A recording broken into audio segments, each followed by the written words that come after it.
Dr. G.M. Cox is director of the Public Administration Master's Degree Program at Tarleton State University in Fort Worth. Dr. Cox, am I wrong in thinking that at political rallies in the United States of America, we should not have a candidate encouraging violence? Scott, I think it's an interesting position. I don't think any candidate, and certainly any candidate that does in fact speak and encourage violence, is probably committing a violation of law. Well, there have been claims that Donald Trump should be charged with inciting a riot, inciting violence. I don't know if it's gotten that far, but it's not a good look for him, in my opinion. Of course, I'm admittedly not a Donald Trump fan either.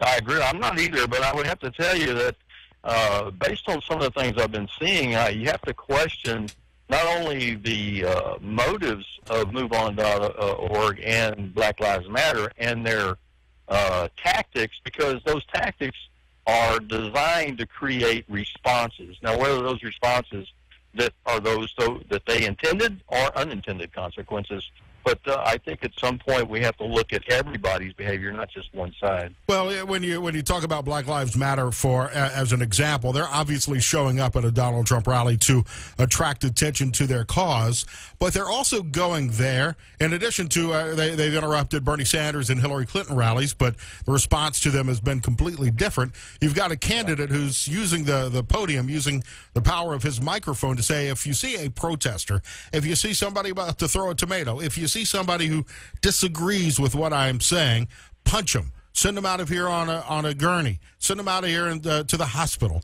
You've got a candidate who is actually encouraging his supporters to a level of violence in response to people who disagree with Donald Trump and his supporters. Yeah, I think that's very irresponsible speech. I would say that, and I'm sure that police officers are checking that out. If it's a verifiable fact, he may have crossed the line from freedom of speech to inciting a breach of the peace, and in some cases, a riot. So, criminally responsible, not sure how you could, you're going to have to find whomever that acted and said, yeah, I did it because Donald Trump told me to do that, rather than interpreting what Donald Trump might have said to say, hey, this is what I got out of that conversation. Well, if Donald Trump has been on record saying that he would personally take care of the defense for anybody arrested for punching a protester, then he is accepting responsibility for what happens. I agree if that's true. I don't know that. I haven't been able to find anybody who's actually been charged with an offense that Donald Trump paid for their defense. So to me, it almost sounds like a rhetorical type statement, which also feeds to something of unintended consequences that other people believe he will actually do that. I don't know that he has. Don't know that he hasn't either. Yeah, I think the bottom line question, though, is that kind of rhetoric healthy for political discord in our country? Is that the kind of rhetoric that's going to help the Republicans win in November? Is that the kind of rhetoric that will help Donald Trump or whoever the Republican nominee winds up being win in November? And I don't think it is. I don't disagree. I'm not a political pundit. My forte is law enforcement and public administration. I have to say, though, if you look at it from a purely rational point of view, you would have to ask yourself how much of the actions being taken by the protesters, for instance, the ones who blocked the roadway in Arizona, how much are they now creating something of a victimology on Mr. Trump? And those people that were sitting on the fence are now saying, well, wait a minute, I don't like Donald Trump, and I don't like them either, so I may vote for Donald Trump.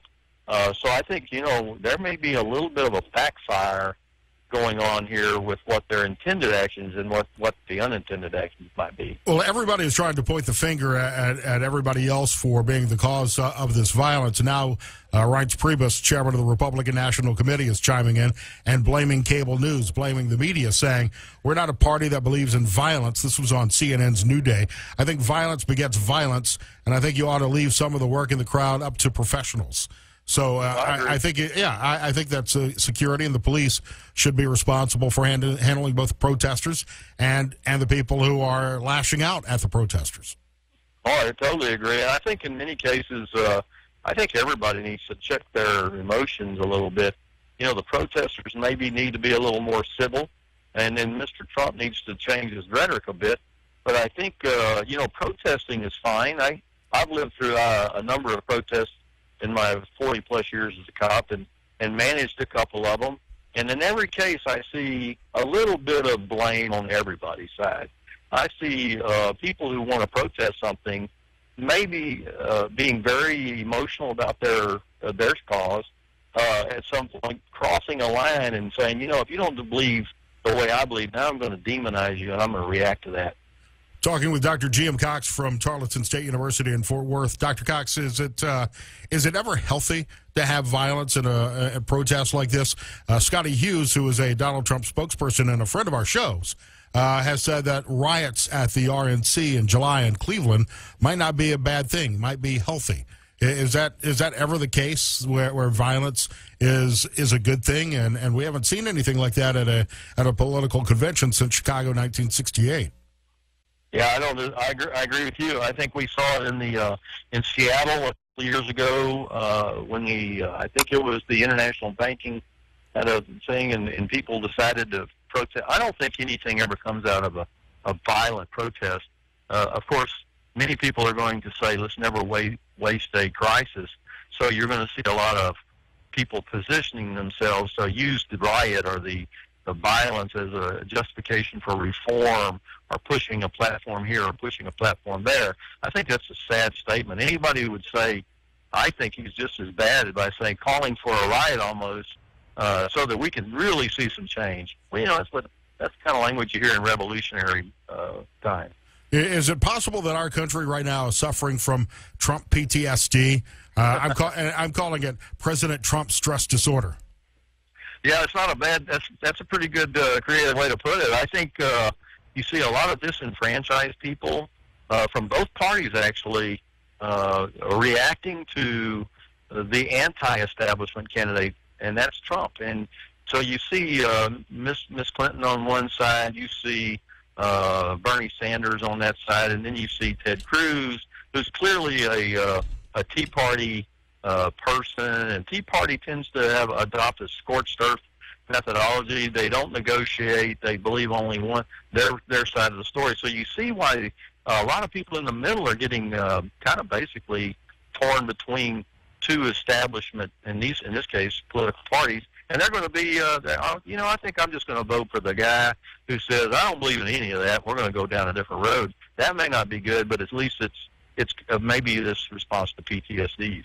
Well, the Republican Party has talked about a 100-day campaign to prevent Donald Trump from being the party's nominee by going one-on-one with delegates and convincing them to vote for somebody other than Donald Trump, and even considering running a third-party conservative candidate, which would guarantee Hillary Clinton is elected in November if a third-party candidate were to run, especially a third-party conservative, a third-party Republican, or if Donald Trump were to leave the party and run as a third party, that would also ensure Hillary Clinton would win in November, in my opinion.